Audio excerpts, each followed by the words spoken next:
Hello everyone, welcome back to our channel TK Online Study Feel the Education। कैसे हैं आप सब? Hopefully सब बहुत अच्छे होंगे। पढ़ाई भी आप लोगों की बहुत ही अच्छी चल रही होगी। हम बिजनेस स्टडीज पढ़ रहे थे जिसमें हमने चैप्टर 1 स्टार्ट किया था क्लास 11th का, जिसका एक पार्ट ऑलरेडी हो चुका है, जिसमें हमने क्या क्या पढ़ा था। मीनिंग ऑफ बिजनेस कवर कर लिया था and characteristics of business cover कर लिया था। किसी ने वो वीडियो ना देखी हो मेरी तो डिस्क्रिप्शन बॉक्स में लिंक है, वहां से जाकर के देख सकते हैं। आज हम उसी का कंटिन्यू टॉपिक स्टार्ट करेंगे। स्टार्ट करते हैं आज का अपना सेशन। Let's get started. जैसे कि मैंने लास्ट वीडियो में आपको बताया था कि इकोनॉमिक्स एक्टिविटी को 3 पार्ट में फर्दर डिवाइड किया गया है, that is business, profession and employment. Okay, तो आज हम इन्हीं तीनों के बारे में बात करेंगे, इन्हीं के बीच में कंपैरिजन देखेंगे, इन्हीं का मीनिंग देखेंगे। आइए स्टार्ट करते हैं। तो पहले स्टार्ट करते हैं बिजनेस से। शायद मुझे बिजनेस आपको बताने की जरूरत नहीं है कि बिजनेस क्या होता है, क्योंकि मैं बिजनेस पे पूरा टॉपिक अपना कवर कर चुकी हूँ अपनी पिछली वीडियो में। फिर भी हम एक थोड़ा सा रिमाइंड ले लेते हैं, रिव्यू देख लेते हैं बिजनेस होता क्या है।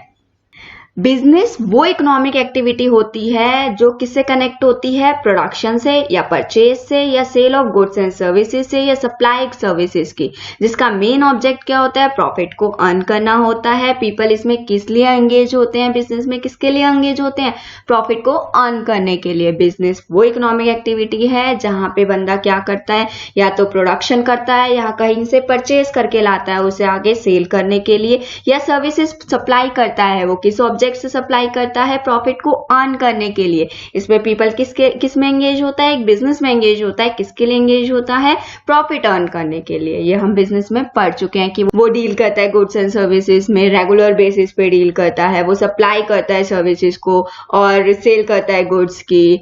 और हमने और कौन कौन से फीचर्स अपने पढ़े थे, हम कैरेक्टरिस्टिक्स में पूरा कवर कर चुके हैं। ये एक इकोनॉमिक एक्टिविटी है और इसमें रिटर्न किस तरीके से आता है, अनसर्टेन रिटर्न होता है, इसमें रिस्क होता है। ये सारी चीजें मैं अपनी पिछले वीडियो में आप लोगों के साथ डिस्कस कर चुकी हूँ। बिजनेस तो हम लोग डिस्कस कर चुके हैं, तो अब स्टार्ट करते हैं अपना प्रोफेशन से। प्रोफेशन क्या होता है, क्या होता है प्रोफेशन? बिजनेस तो ये होता है कि गुड्स एंड सर्विसेज को कहीं ना कहीं से लेकर आओ, गुड्स को लेकर आओ और बेच दो, या बनाओ और बेच दो।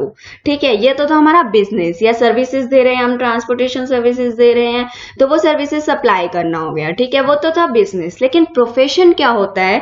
प्रोफेशन में क्या होनी चाहिए, बंदे के पास कोई स्पेशल नॉलेज होनी चाहिए, स्किल होनी चाहिए अपने काम में अप्लाई करने के लिए। ये वो एक्टिविटी को रखता है प्रोफेशन, वो एक्टिविटी को इंक्लूड करता है जिसमें क्या लगती है, स्पेशल नॉलेज लगती है, स्किल लगती है। एक इंडिविजुअल अपनी स्किल और नॉलेज को अप्लाई करता है अपने काम में, अपने ऑक्यूपेशन में।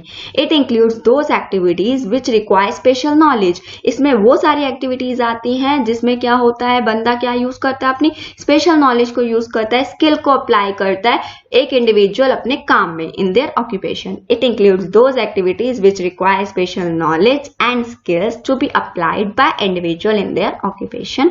क्या करते हैं, इसमें स्पेशल नॉलेज और स्किल्स का यूज किया जाता है। जैसे कि एग्जाम्पल ले लेते हैं, डॉक्टर हो गया। डॉक्टर क्या करता है, अपने स्किल्स का यूज करके आपका चेकअप करता है, आपकी बीमारी को डायग्नाइज करता है, कि देखता है कि आप में क्या बीमारी है, उसके बाद उसके अकॉर्डिंग दवाई देता है। तो वो यहाँ पे क्या देख रहा है, अपनी स्पेशल नॉलेज का यूज कर रहा है, अपने स्किल का यूज कर रहा है अपने काम में। ठीक है, और एक लॉयर है कि इसको क्या करता है, स्टडी करता है, तो वो क्या कर रहा है, वो उसका प्रोफेशन है। ये सारे क्या है, प्रोफेशनल हैं। जो प्रोफेशन होते हैं, जो एंगेज होते हैं प्रोफेशंस में, उसे प्रोफेशनल्स बोला जाता है। और एक सीए है, क्या करता है, हमारे रिटर्न देखता है या अकाउंट्स देखता है या ऑडिट करता है सीए। वो भी क्या है, प्रोफेशनल का पार्ट है, क्योंकि वो भी क्या कर रहा है, अपनी स्पेशल नॉलेज और स्पेशल स्किल को अप्लाई कर रहा है अपने काम में। जो भी एक्टिविटीज में हमारे स्पेशल नॉलेज का या एक्सपर्टीज का या स्पेशल स्किल्स का अप्लाई कर रहा है एक बंदा अपने काम में, उसे प्रोफेशन बोला जाता है। आया समझ। उसके बाद ये जो एक्टिविटीज होती हैं ये ऐसे ही काम नहीं करने लग जाती कि कुछ भी मार दो कुछ भी हो गया, ऐसे ही नहीं करती। इनके प्रॉपर गाइडलाइंस होती हैं, कोड ऑफ कंडक्ट यानी कि रूल्स एंड रेगुलेशन होते हैं, प्रोफेशनल बॉडीज इनको देती हैं, उसके अकॉर्डिंग इनको क्या करना पड़ता है, परफॉर्म करना पड़ता है। Such activities are generally subject to guidelines और code of conduct laid down by the professional bodies. जो भी प्रोफेशनल बॉडीज ने इनको रूल्स एंड रेगुलेशन दी हैं, कोड ऑफ कंडक्ट दी है या गाइडलाइंस दी है, उसके अकॉर्डिंग इन लोगों को क्या करना पड़ता है, परफॉर्म करना पड़ता है, अपनी स्पेशल नॉलेज अपने स्किल्स को अप्लाई करना पड़ता है उसी अकॉर्डिंग, उसी गाइडलाइन से, उसी रूल्स एंड रेगुलेशन को फॉलो करते हुए, उसी कोड ऑफ कंडक्ट को लेते हुए। कोड ऑफ कंडक्ट वही हमारे रूल्स एंड रेगुलेशन का ही पार्ट होते हैं। तो जैसे कि अब देख लेते हैं, डॉक्टर है, डॉक्टर किसकी गाइडलाइन फॉलो करता है, किसके कोड ऑफ कंडक्ट को फॉलो करता है, डॉक्टर किसके रेगुलेशंस, रूल्स एंड रेगुलेशंस को फॉलो करता है, मेडिकल काउंसिल ऑफ इंडिया। जैसा मेडिकल काउंसिल ऑफ इंडिया उसे इंस्ट्रक्शन देगा, उसे वैसे ही काम करना होता है एक डॉक्टर को। ऐसे ही अगर मैं सीए की बात करूं, चार्टर्ड अकाउंटेंट, कॉमर्स के तो बहुत बच्चों का होगा कि हम कॉमर्स कंप्लीट होने के बाद क्या बनेंगे, चार्टर्ड अकाउंटेंट बनेंगे। तो चार्टर्ड अकाउंटेंट क्या करता है, ऑडिट करता है, अकाउंट संभालता है, यही सारी चीजें करता है वो अपनी स्पेशलाइज्ड नॉलेज का यूज करते हुए।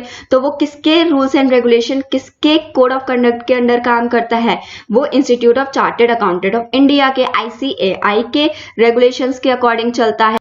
ऐसे ही लॉयर है, लॉयर किसके रूल्स एंड रेगुलेशंस के अकॉर्डिंग चलता है, bar council of India. Govern वो किससे गवर्न किया जाता है, बार काउंसिल ऑफ इंडिया से।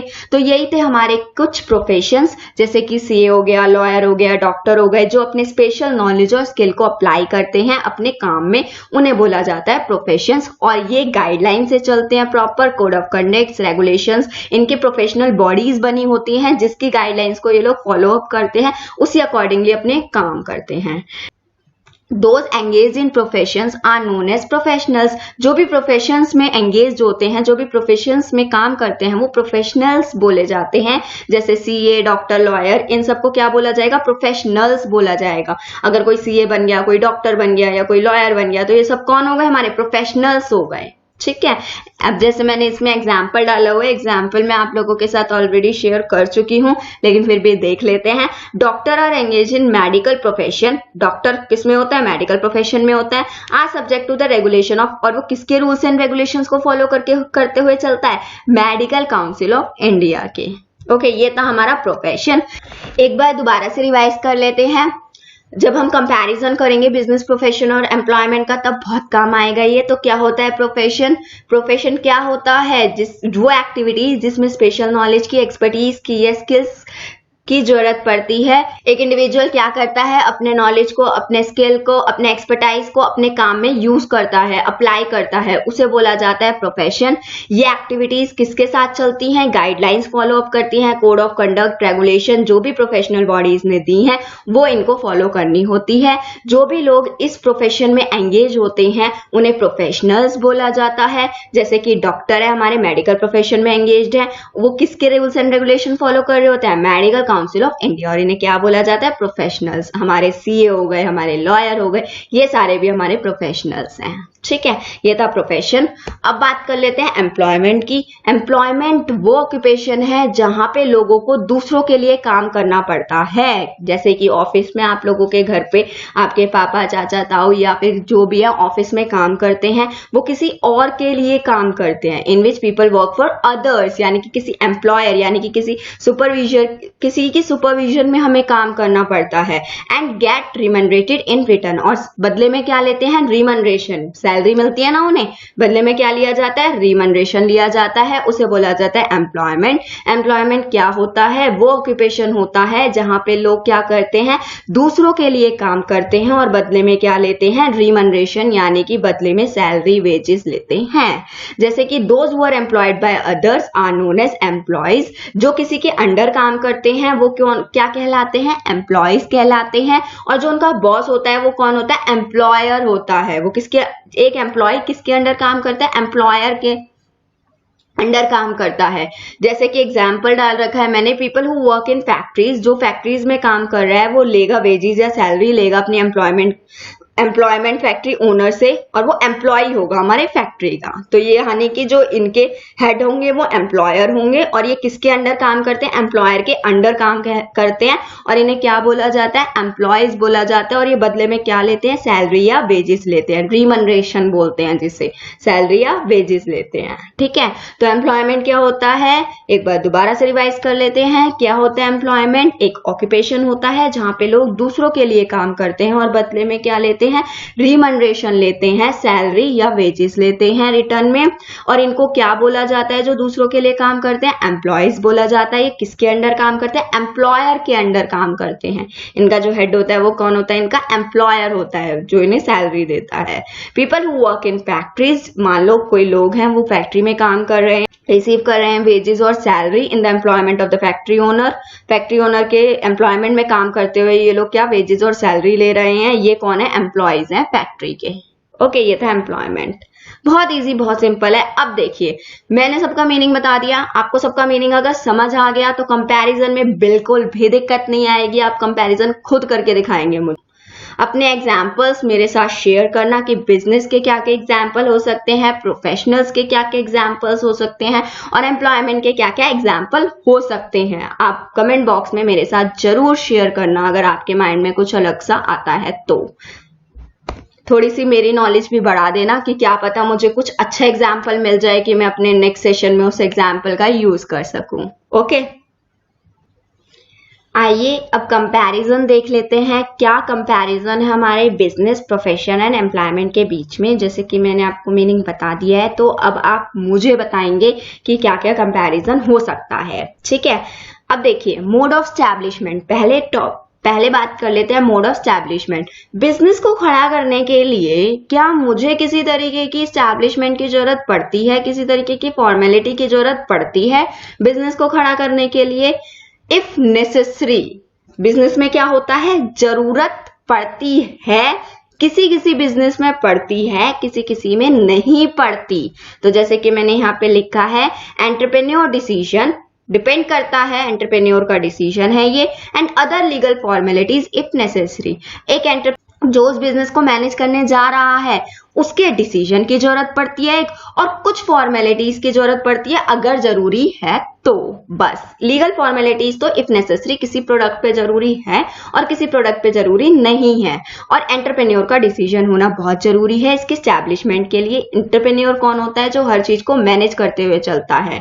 ठीक है, और उसके बाद प्रोफेशन में मोड ऑफ स्टैब्लिशमेंट क्या है, मेंबरशिप होनी जरूरी है प्रोफेशनल बॉडी से, और सर्टिफिकेट ऑफ प्रैक्टिस का होना बहुत जरूरी है। जैसे कि एक सीए है, अगर वो सीए का मेंबरशिप है, वो ICAI का मेंबरशिप है और उसके पास सर्टिफिकेट ऑफ प्रैक्टिस है, तभी वो प्रोफेशन में जाएगा, नहीं तो नहीं जाएगा। तभी वो प्रोफेशन कहलाएगा, नहीं तो वो नहीं कहलाएगा। जब तक उसकी सीए पूरी नहीं हो जाती, जब तक उसे मेंबरशिप नहीं मिल जाती प्रोफेशनल बॉडी से यानी कि ICAI से, और सर्टिफिकेट ऑफ प्रैक्टिस नहीं मिल जाता, सर्टिफिकेट नहीं मिल जाता, तब तक वो प्रोफेशनल नहीं कहलाएगा। वो तब कहलाएगा जब उसके पास मेंबरशिप होगी प्रोफेशनल बॉडी की और सर्टिफिकेट ऑफ प्रैक्टिस होगा। ऐसे ही डॉक्टर बनने के लिए भी क्या होना चाहिए, हमारे पास मेंबरशिप होनी चाहिए, किसकी, मेडिकल काउंसिल ऑफ इंडिया की, और उसी का क्या होना चाहिए, सर्टिफिकेट ऑफ प्रैक्टिस भी होना चाहिए, तभी वो प्रोफेशन का पार्ट बन पाएगा। आई समझ।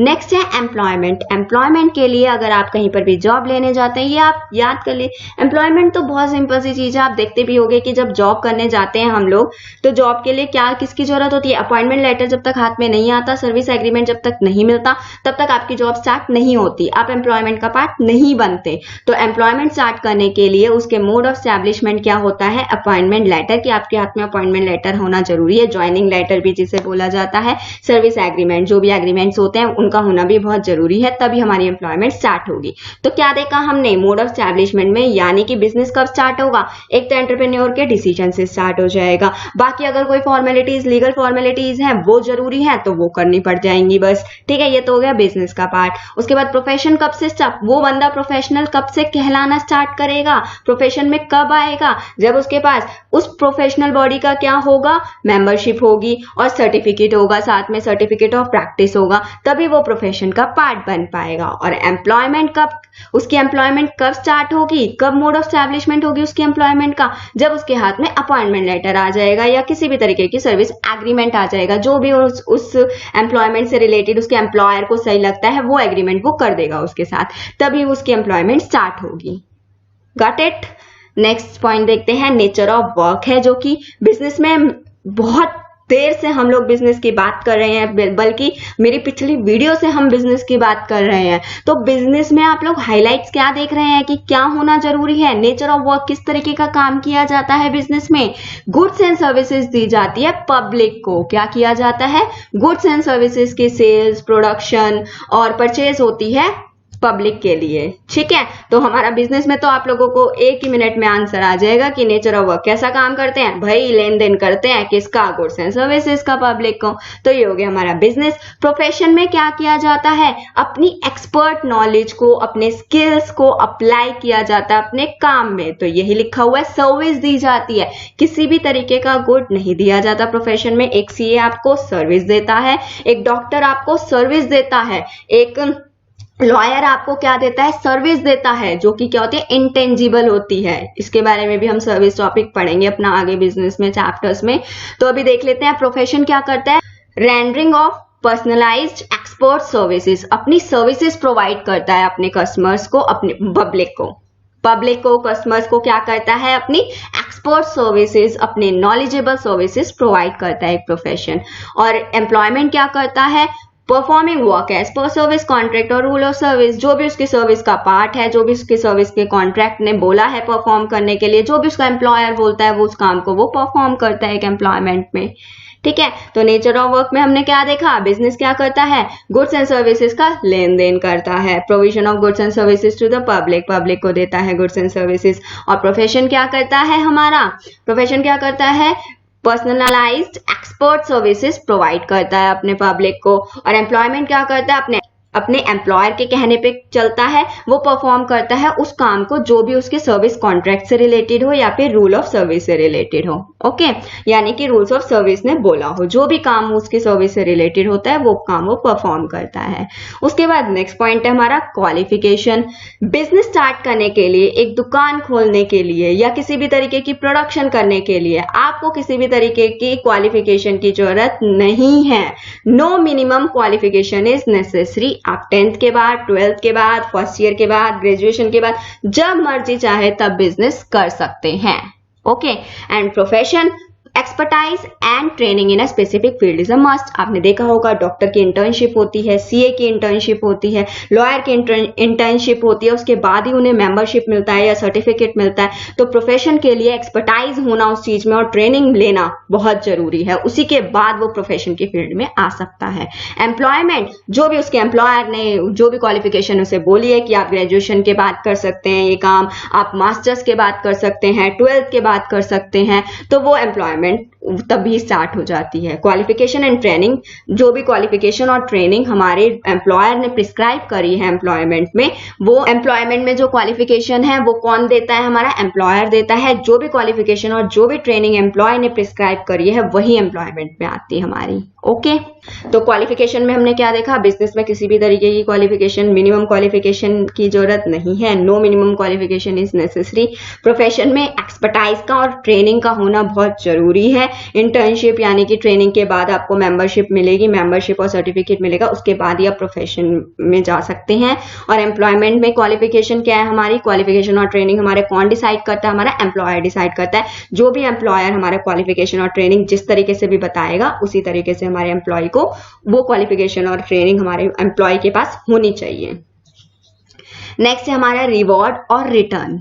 बिजनेस में आपको बिना देखे पता होगा कि रिवॉर्ड और रिटर्न क्या मिलता है। मैं बहुत टाइम से बता रही हूँ कि बिजनेस में क्या रिवॉर्ड मिलता है, वो क्यों बिजनेस कर रहा है, किसके लिए कर रहा है, प्रॉफिट अर्न करने के लिए कर रहा है। तो बिजनेस में रिवॉर्ड और रिटर्न क्या मिलता है, प्रॉफिट मिलता है। और प्रोफेशनल्स को क्या मिलता है, सीए को, डॉक्टर को, इनको इनकी फीस मिलती है। जाकर चेकअप करा के आते हो डॉक्टर के पास, बीमार हो जाते हो तो क्या दे के आते हो, उन्हें उनकी फीस देकर आते हो। लॉयर से कोई सर्विस ली है कभी, लॉयर से अगर कोई सर्विस लेते हो, किसी केस में फंस जाते हो तो क्या देकर आते हो, उन्हें उनकी फीस दे के आते हो। ठीक है, और एम्प्लॉयमेंट में क्या मिलता है आपको, ऑफिस में काम कर रहा है कोई एम्प्लॉय काम कर रहा है अपने एम्प्लॉयर के नीचे, तो उसे एम्प्लॉयर क्या देता है, सैलरी या वेजेस देता है। ये तो बेसिक चीजें हैं, आप लोगों को पता ही होगी कि डेली लाइफ में हमारी यूज भी होती है। फिफ्थ है हमारी कैपिटल इन्वेस्टमेंट। एक बिजनेस खड़ा करने के लिए क्या कितनी इन्वेस्टमेंट की जरूरत होती है? जितना बड़ा बिजनेस हो, बिजनेस के साइज के, कैसा बिजनेस है, कितना बड़ा बिजनेस है, उस पर डिपेंड करती है हमारी कैपिटल। कि कैपिटल का मतलब है, कैपिटल इन्वेस्टमेंट का मतलब है उस चीज को स्टार्ट करने के लिए कितना पैसा डालना चाहिए। अब मुझे छोटी सी दुकान खोलनी है, छोटी सी दुकान पे बिस्किट नमकीन रखने हैं, तो कम पैसे, कम इन्वेस्टमेंट होगी। ये सारी चीजें मैं आपको डिटेल में बताऊंगी। आगे आपके ये भी टॉपिक है कि छोटे बिजनेस के लिए कितनी इन्वेस्टमेंट है, बड़े के लिए किस तरीके से इन्वेस्टमेंट करते हैं, क्या क्या चीजें देखते हैं हम लोग उसके लिए, ये सारी चीजें आप अभी करेंगे। तो कैपिटल इन्वेस्टमेंट क्या होता है? जब मैं बिजनेस स्टार्ट कर रही हूँ, छोटा बिजनेस स्टार्ट करना है, कम कैपिटल डाल दो, बड़ा बिजनेस स्टार्ट करना है, ज्यादा पैसा डाल दो, छोटी सी दुकान खोलनी है, साइज और नेचर ऑफ बिजनेस के अकॉर्डिंग, मतलब किस चीज का बिजनेस करना है और कितने साइज का बिजनेस करना है, उसको देखते हुए हम बिजनेस में कैपिटल इन्वेस्ट करते हैं। और प्रोफेशन में limited capital needed for establishment, थोड़ी सी कैपिटल, बहुत कम कैपिटल जरूरत होती है उसकी एस्टैब्लिशमेंट के लिए। और एम्प्लॉयमेंट में तो मैं किसी के नीचे काम कर रही हूँ, तो वो बंदा कैपिटल डालेगा, मैं क्यों कैपिटल डालूं? एक एम्प्लॉय किसी तरीके की कैपिटल इन्वेस्टमेंट नहीं करता, एम्प्लॉयर का काम है वो तो, या जिसने भी वो बिजनेस क्रिएट करा है, जिसके अंडर वो काम कर रहा है, तो एम्प्लॉय में कोई कैपिटल रिक्वायर्ड नहीं होती है एम्प्लॉयमेंट में। ओके उसके बाद रिस्क बताइए। आप रिस्क का टॉपिक पे डिस्कस कर चुके हैं बिजनेस के लिए। तो अनसर्टेन, हमारा प्रॉफिट क्या होता है? अनसर्टेन होता है। अनसर्टेन का मतलब है हमें नहीं पता, कभी प्रॉफिट हो रहा है, कभी लॉस हो रहा है, कभी बहुत ज्यादा प्रॉफिट हो रहा है, बहुत कम प्रॉफिट हो रहा है। तो क्या है, हमारा प्रॉफिट अनसर्टेन है, नहीं पता कितना। अनसर्टेन का मतलब होता है कि हमें नहीं पता कब क्या हो जाए। इरेगुलर है हमारा प्रॉफिट, तो रिस्क यहाँ पर होता है, बिजनेस में रिस्क प्रेजेंट होता है। प्रोफेशन में आपको फीस मिलती ही मिलती है, रेगुलर और सर्टेन है। अगर डॉक्टर के पास मैं चेकअप कराने जा रही हूँ तो ऑब्वियस है मैं फीस देकर ही आऊंगी, और वो फीस भी क्या है, सर्टेन है और रेगुलर है, तो रिस्क इसमें कम होता है। और एम्प्लॉयमेंट क्या होती है, महीने बाद मेरी सैलरी आई जानी है, जितनी सैलरी डिसाइडेड है वो सैलरी मेरे बैंक अकाउंट में डली जानी है। एम्प्लॉयमेंट में फिक्स एंड रेगुलर पे होती है, तो किसी भी तरीके का रिस्क नहीं होता, बस थोड़ा सा रिस्क होता है, वो बिजनेस वाले नहीं बताएंगे आपको कि आपकी नौकरी, अगर काम नहीं करोगे तो नौकरी से निकाल दिए जाओगे। बाकी इसमें कोई किसी तरीके का रिस्क नहीं होता। एम्प्लॉयमेंट में आपकी सैलरी रेगुलर और फिक्स पे होती है। ओके तो रिस्क में हमने क्या देखा, प्रॉफिट हमारा आंसर। रिस्क में हमने क्या देखा, बिजनेस में प्रॉफिट अनसर्टेन होता है, इरेगुलर होता है, कभी हो रहा है, कभी नहीं हो रहा, कभी बहुत ज्यादा हो रहा है, कभी बहुत कम प्रॉफिट हो रहा है, तो रिस्क प्रेजेंट होता है। प्रोफेशन में रिस्क, हमारी जो फीस है वो रेगुलर और सर्टेन है, इसलिए रिस्क कम है। और एम्प्लॉयमेंट पे फिक्स एंड रेगुलर पे मिलती है, तो किसी तरीके का रिस्क नहीं है। नेक्स्ट है हमारे पास ट्रांसफर ऑफ इंटरेस्ट। बिजनेस में transfer possible with some formalities.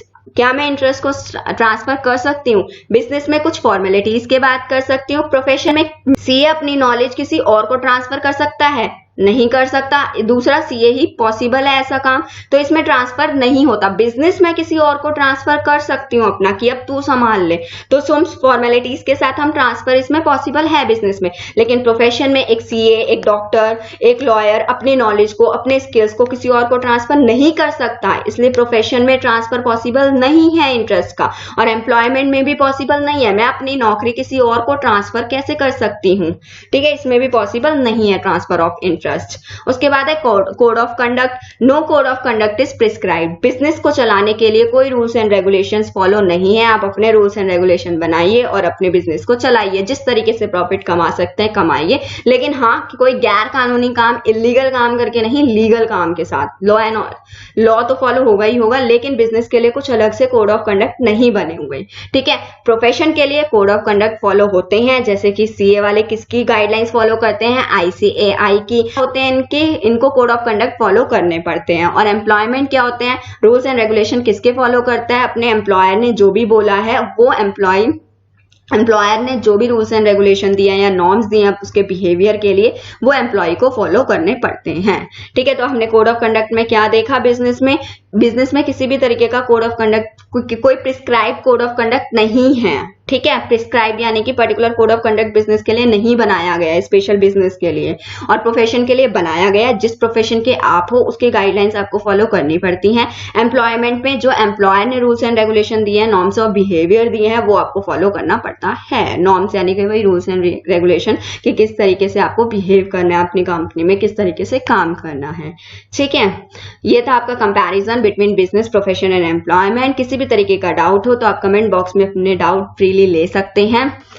आज के लिए बस इतना ही, आगे करेंगे हम अपने नेक्स्ट वीडियो में। आपको ये वीडियो पसंद आए तो अपने दोस्तों के साथ शेयर कर देना और चैनल को सब्सक्राइब कर देना और बेल आइकन प्रेस कर देना, नहीं तो आपके पास नोटिफिकेशन नहीं आएगा मेरे इसी चैप्टर की अगली वीडियो का, या इकोनॉमिक्स के किसी भी चैप्टर का नोटिफिकेशन नहीं आएगा अगर आप बेल आइकन प्रेस नहीं करते हैं। Thank you so much.